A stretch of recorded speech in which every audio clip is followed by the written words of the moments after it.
patty cake, baker's man. Every time she looks at her 9-month-old son, Kason, Robin Osterhaus knows she's lucky. I was addicted to meth.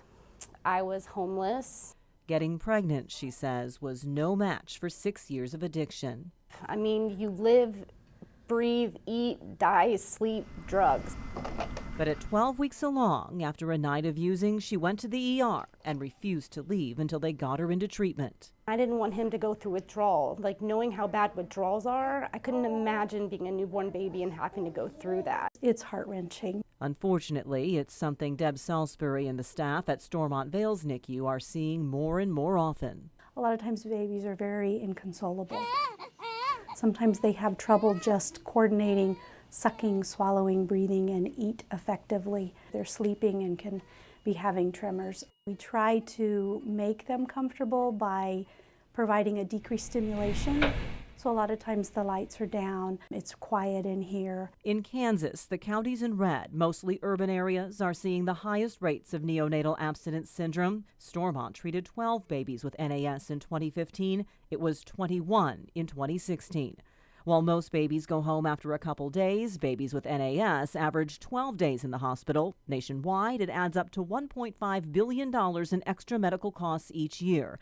The families affected aren't always what you think. A recent CDC report found 14 to 22% of pregnant women filled a prescription for an opioid medication. Some moms truly do have chronic pain, and that's how we typically treat chronic pain, is with narcotics. So there are effects to the babies, but you need to know that going in. I looked for hippo on a bed, but Robin knew the risks of the illegal drugs she was taking. Through treatment, she was connected with Kansas Children's Service League's Drug Endangered Child Case Management Program.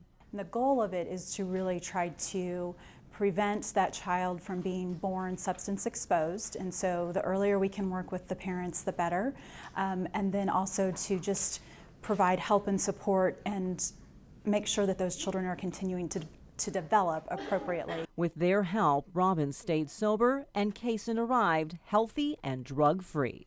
It was one of the proudest moments of my life. Knowing that I did it, that as bad off as I was and where I was coming from, that I made it and my son was gonna have a chance at a life.